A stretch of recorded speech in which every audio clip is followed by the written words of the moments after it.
Today we're going to talk about how to get budget and how to influence up from the ground floor. It's something that we all need to learn how to do.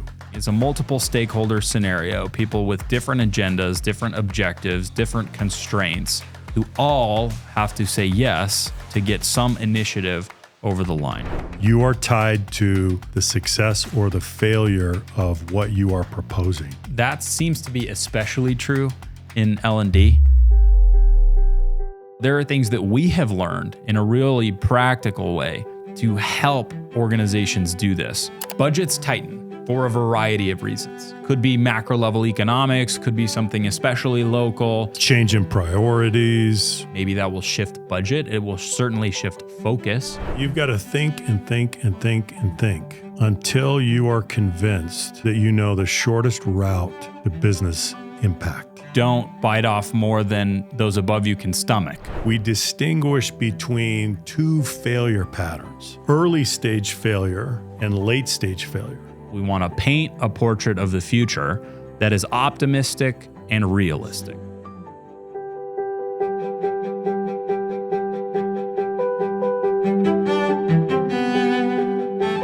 Your dreams to improve your organization may always be dreams if you don't get two things: buy-in and budget. Welcome back, everyone, to The Leader Factor. I'm Junior. This is my co-host, Dr. Tim Clark. Junior, that sounded really practical. Did it? Yeah. Good. I've been working on those one-line openers. I like that. Hopefully it worked. Hopefully it'll stick around for the rest compelling because of that. Yeah. But today we're going to talk about how to get budget and how to influence up from the ground floor. It's something that we all need to learn how to do. Every single one of us. If you can get good at doing this, we're talking about the levers of influence even more broadly than buy-in and budget. This will work out of principle in a whole host of scenarios. But hopefully, for those of you out there who are interested in affecting change in your organization, we'll find some tools, some practical things that you can do to be more successful when you're pitching initiatives and you're developing a plan and trying to get budget, trying to get implementation. So, Tim, what do you think about this topic? I love this topic. This is really about organizational change and transformation, and it's about you becoming a change agent, a change leader, learning how to do that, learning how to put a coalition together, learning how to create energy and momentum, and moving from current state to future state. Yeah. And thankfully, this is something that we've done hundreds of times. We help organizations do this very thing. We do. Every single day. And I read a book a long time ago. Many people are familiar with the Challenger sale. Mm-hmm. There's a sequel to that book called The Challenger Customer. Now, this book is probably getting old, which is odd. But in that book, if I'm not mistaken,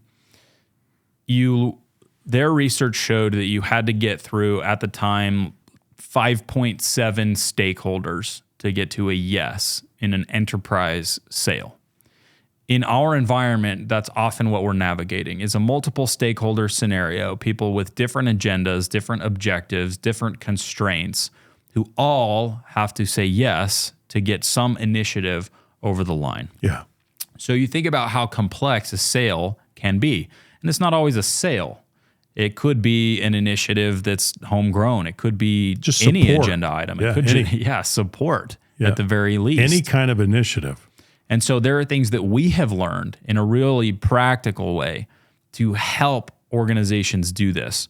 One of the things that we have to help with is equipping internal champions to go and make the case, to have the right language, to be able to present the case in a way that's compelling for those who are on the receiving end, the audience, to help them resonate with the message. Mm-hmm. So let's get into some common roadblocks. This is where we're going to start. The first roadblock that we see is budget. Budgets tighten for a variety of reasons. Could be macro level economics, could be something especially local, could be some M&A implication, could be whatever the case. Change in priorities. Yep. Yeah. And that's the next one, which also affects budget, is organizational priorities. If we change priorities, maybe that will shift budget. It will certainly shift focus. Mm-hmm. And maybe we can't even get the audience. Changing leadership, Changing leadership is one that we run into often. If we have high turnover in leadership positions, often it's difficult to have enough stability to get traction, to have implementation, to get some sort of longevity to the initiative such that we can show results over time. You have to start over almost. Yeah. Limited access to decision makers. Maybe it's an access issue. You don't have the right people in the room, or it's really difficult to get the right people on a call. Can't get everyone in a meeting. Maybe it's 2 layers above you, and that prevents the initiative from moving forward. And then personal risk. Why might it be personally risky, Tim, for somebody to propose an initiative, a change, a request for support? Well, you're putting your personal reputation on the line. You're putting your career possibilities on the line. So it does become very personal in that sense, right? Everything. Yeah. You are tied to the success or the failure of what you are proposing. And that seems to be especially true in L&D. Yes. Especially true in Very L&D. true. If you have an initiative That's so true. that goes awry, Yeah. your fault. If it goes really well, also your fault most of the time. Yes. For better. Yeah. So if you're listening to this and you're in L&D, you probably feel this and you're thinking about your career, and that comes into the risk management portion of what you choose to do in your role. Right. So today we want to talk about the value equation, and this is going to be the framework, the basis for our discussion today. Now, the first time that I was exposed to this was Alex Hormozy. I don't know if he came up with this, but we're going to be using this, and we think that it's incredibly valuable. We use it internally as we think about the way that we can influence organizations, the way that we can influence each other internally. And it's important to understand that it's not optics, it's not spin, it's not manipulation or deception. This is very straightforward. It's practical. It includes things that you can do today to help your chances. So let's start with this one right here, the dream outcome. Tim, tell me a little bit about the dream outcome that someone might have when they're talking about organizational change. What might one of their priorities or outcomes be? One of those dream outcomes that we're seeing again and again and again is we have got to create a more innovative organization. We have become stale, we have become sterile, we have become siloed, and we are not, we're losing pace, and we are losing our competitive advantage is slowly melting away. And we need an organizational and a cultural transformation to become more innovative. So that's a dream outcome that I've seen a lot lately. I've seen that a lot too. One of the dream outcomes that I've heard from prospects that resonates less is when it's positioned negatively. Our dream outcome is to reduce disengagement. How or fun, attrition. How fun does that sound? Yeah, it's not an aspiration. It is an aspiration. Well, but it's not a positive aspiration. Right. Right? It's framed in the negative. Our dream outcome is to make our organization less bad. That's not fun. Right. So it's the reason that I bring that up is that has a real effect in the way that others perceive your dream outcome and your initiative. If you frame using exclusively red pen and problems, it will be more difficult because the upside is positioned very differently. If I say we want to create an inclusive and an innovative organization, that's different than saying we want to reduce attrition, even though we may pull on some of the same levers to achieve both of those. A fundamental distinction, Junior, in organizational change management, which is that in transformation efforts, if we go back to the fundamental work of Kurt Lewin, the founder of social psychology, he said, okay, you have your current state, and your future state, and then we're going to figure out how to go from current state to future state.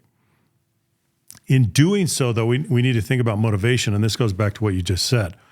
There's motivation towards something. That's attraction. And there's motivation away from something. That's repulsion. Both are very powerful motivators. But over the long haul, what sustains the effort better? What provides fuel for the effort better? It's the attraction, right? It's the motivation toward rather than the motivation away from something that is unpleasant or painful or not working. Yeah. And we have to distinguish that, because when we're talking about dream outcome, when we're talking about framing what it is that we want to achieve, ultimately that needs to be framed in positive terms so that it taps motivation toward. Yeah. It's important to use both. And I'm glad that you said You that do have both to use both. are powerful. Yes. Because you want to position it in a way such that we're running towards the pot of gold, but by the way, there's a dragon behind us, right? We're running away from the dragon and towards safety and the gold. There we go. Right? Yeah. Okay, let's look at the way that this model works. We talked about the dream outcome. Now you have this X here. What does this mean? Times. We are going to multiply, not in a literal sense, the dream outcome by the perceived likelihood of achievement. So you'll notice the way that this is set up is like a fraction. We have the numerator over here on top. We have the denominator down here on the bottom. The whole idea of the value equation is we want to increase our numerator and we want to decrease our denominator. So dream outcome, maximize. We want to ratchet that up. We want to paint a portrait of the future that is optimistic and realistic. Super compelling. Really compelling. Yeah. What would be true if we are able to achieve what we're setting out to achieve? That's what we want to paint in the mind's eye of the person in front of us. And we also want to consider in that dream outcome, what's their dream outcome relative to my dream outcome? They may be two different things. They may be the same thing, but your likelihood of success will change based on how close that dream outcome is to what they have in their mind's eye. Mm-hmm. Next, we have perceived likelihood of achievement. Okay, you've painted this grand portrait of the future. How likely is it that we get there? We want to increase the perceived likelihood of achievement. What are some things that you have seen, Tim, that increase the perceived likelihood of achievement? Well, for that, Junior, it goes back to the practical tools and process and preparation for a large-scale change initiative. There are no shortcuts, right? So you've got to put your plan in place. You've got to have your schedule in place. You've got to have your budget in place. You've got to have your staffing in place. All of those things, all of those practical elements need to start to come into place. Yeah. One of the things that I've seen help most is evidence. Sometimes it can be difficult to get this early, but this is why pilots can be incredibly useful. Yeah, pilots. Mm-hmm. If you can pilot a small version that's representative of the big version, right, and that goes well, then the perceived likelihood of achievement goes way up, because the only difference between where we are and where we're going is scale. So that's a proof source. It's just a function of repetition. Internal proof source. Exactly. Now, what do we need inside the evidence? There's a quantitative element that we always encourage, which is a short period of time series data. We have, in our case, we use PS index to measure psychological safety at T1. We do it at T2 post-intervention, and we see if we've been able to make gains. That's right. If we can do that, and we go back with the reporting to the stakeholders, and we say, okay, here's what we did. Here's where we started at level 1. We had an implementation that included X, Y, and Z. We got to level 2, and we think that that will be true for the rest of the population if we scale this out. And here's why. Yeah. Great. Next, we want to move to some qualitative data. Can we get feedback, training feedback from the sessions that we ran? You can do that with, very easily. Can you get endorsements? Can you get testimonials, and may sound weird internally, but it's very useful. If you can gather that data and people can see, oh, this was received very well, your perceived likelihood of achievement goes very, very up. Next one, minimize time delay. Anytime you get in front of somebody and you pitch the dream outcome and you say that the perceived likelihood of achievement is high, they're going to ask two questions. How long is it going to take, and how much is it going to cost? Time delay. What do you think a normal executive's appetite is as it relates to time? Do you think a quarter. A quarter. Yeah, a quarter. Yeah. You don't have longer than that. Yeah, you got a cycle time that's a quarter. Often we'll get people that come to us and say, we're going to take a year. What do you think about that? You're not going to get a year, right? So there's a concept that we use in organizational change management. It's called the span of uncertainty, right, Junior? And we've talked about this many, many times, and we use this in large-scale organizational change initiatives with clients. The span of uncertainty means that how long will you go fully supporting the initiative without seeing results? That's what the span of uncertainty is. Yeah. And generally speaking, what we like to do is to say, you need to be able to deliver at least some initial or local results in a quarter, because you're up against the clock. As soon as you begin to do something, there are expectations, and the expectations run. They're not going to give you a long time. So you've got to be able to deliver something in a quarter. That's kind of a rule of thumb. And it shouldn't be radio silence for the quarter either. No. Anytime there's anything positive to relay back about the initiative within reason, do it. Take the opportunity. Even if it's, let's say you've got a pilot training that's happening in 5 weeks and you don't expect to have any data back until week 6, week 7. Let's say you go have a conversation with the team lead of someone who's going to be going through that training, and they respond super positively to just the idea that they're going to be doing it. Recycle that. Throw it back up the chain. Hey, had a conversation with this person, went really well. They're really excited about what's happening. Just wanted to pass that along to you, and here's the status of what we're doing. Great. Any little thing you can do to decrease the time delay will be useful to you. The appetite in organizations will vary. That uncertainty that they're willing to tolerate, depending on where they're at as an organization, will be more or less, depending on what's going on. I want to bring in one more concept, Junior, that I think is really important here when we're talking about time and time delay and the span of uncertainty. And that is, in large-scale organizational change, we distinguish between two failure patterns: early stage failure and late stage failure. An early stage failure is what we call a false start. That means that we got going, right? We have this initiative and we started, but we failed early on. Why did we fail early on? We failed early on because we could not deliver some early wins. We had a coalition, but it was loose. It was not solidified, and that's what you've got to do in the first stage of the process. Is you've got to consolidate. Well, you got to solidify that coalition by demonstrating some early wins. So if you don't do that, you're going to have a false start. That's an early stage failure. Now, a late stage failure is very different. A late stage failure is what we call a regression to the mean. That means that we went quite a distance down the road in moving toward the dream outcome. We actually generated some pretty significant results on the road in pursuing that dream outcome. But we didn't get all the way there. We didn't consolidate our gains. And so we snapped back to the original status quo. That's a regression to the mean. That's not what we're talking about right now. We're talking about avoiding a false start in the early stages of what we're trying to do.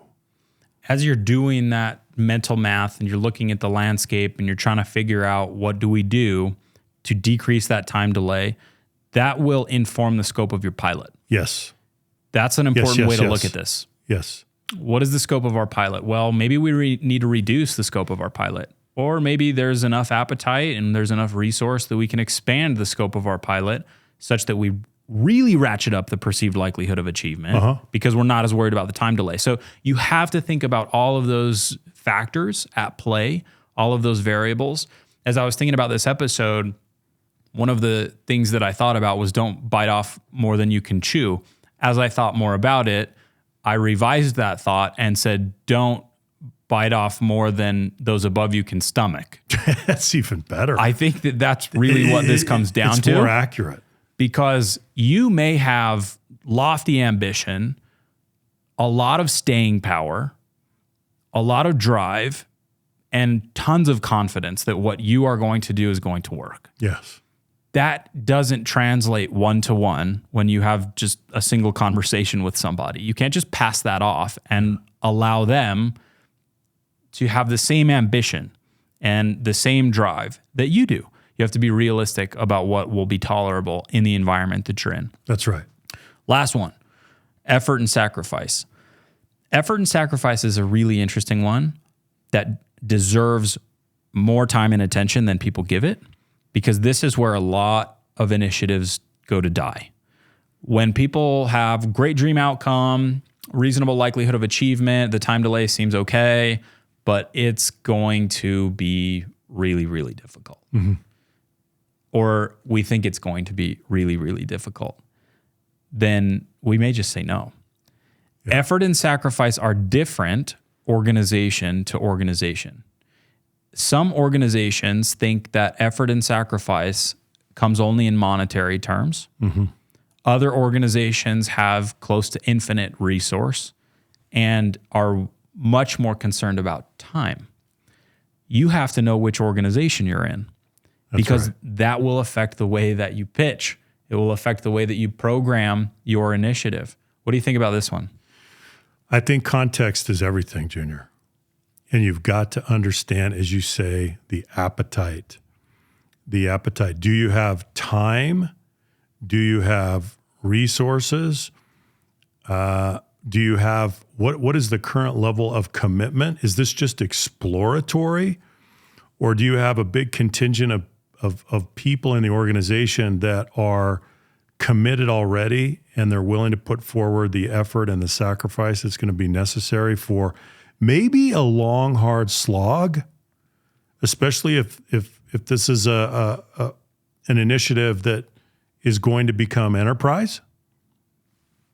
You have to so contextual understanding is absolutely crucial here. You're asking the question, what's expensive for my organization? Mm-hmm. Is it money? Is it time? Is it effort? Once you identify that variable, you want to ratchet down on that one. So if it's money, maybe we consider bootstrapping the initiative. We do it internally on a shoestring budget. Yeah. If it's time, maybe we bring in a vendor, we do it faster, so on and so forth. And you play with those variables to get to the place that you think will be acceptable for your organization. And then another tidbit here, there's a price at which most organizations have to go through procurement. Mm-hmm. And this is just a practical thing that many people may know already. Go below the procurement number for your pilot. To get something going. Yeah. See if you can do it on a credit card. If you don't have to go through procurement, don't. Or upfront. Right. We love you, procurement. And I want to just add one other point to effort and sacrifice, and that is going back to contextual understanding. I've seen situations where the organization cannot take one more initiative. There's change fatigue. They're doing all these things. There's no appetite for that. So you've got to understand that, right? That goes back. So the timing is directly connected with the effort and sacrifice that people are willing to give. and it may not be the opportune time. Inside your organization and out of it, I mean, much of your professional effectiveness, your personal effectiveness will come down to your ability to influence others, your ability to manage these types of initiatives, your ability to build them and sell them. If you can't do those things well, there's an upper limit to the influence that you can have. And so you can't just throw this to the side and say, well, that's not my job. Mm-hmm. It's always your job. Yeah. Regardless of what you're doing, you have to be able to influence others. And so if we go back to the value equation to look at it in summary, we want to maximize our dream outcome. It needs to be very clear and amplified. Perceived likelihood of achievement needs to be high. We want to reduce the time delay, and we want to reduce the effort and sacrifice. If you can do that across all four of those variables, your chances of success will be very high. We've seen this time and time and time again. If there are specific questions that people have about how to do this in a given scenario, let us know. We can help you. Doesn't even have to be about our stuff. There's a lot of insight that we can give because we've been doing this for a long time. What are your final thoughts, Tim? My final thought is that you've got to think and think and think and think until you are convinced that you know the shortest route to business impact. That's what this is all about. We've got to create business impact.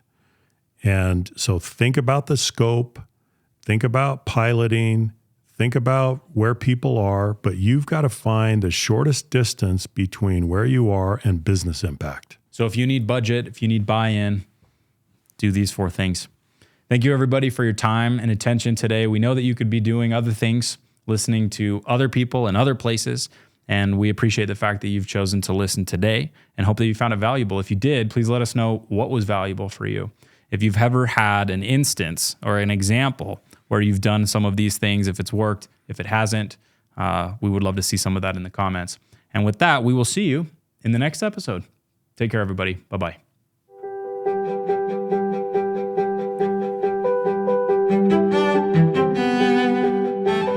Hey, Leader Factor listeners, it's Jillian. If you liked the content in today's episode, we've compiled all of the concepts and slides into a downloadable resource for you. Click the link in the description or visit leaderfactor.com to explore our full content library. Don't forget to subscribe, and we'll catch you in the next episode.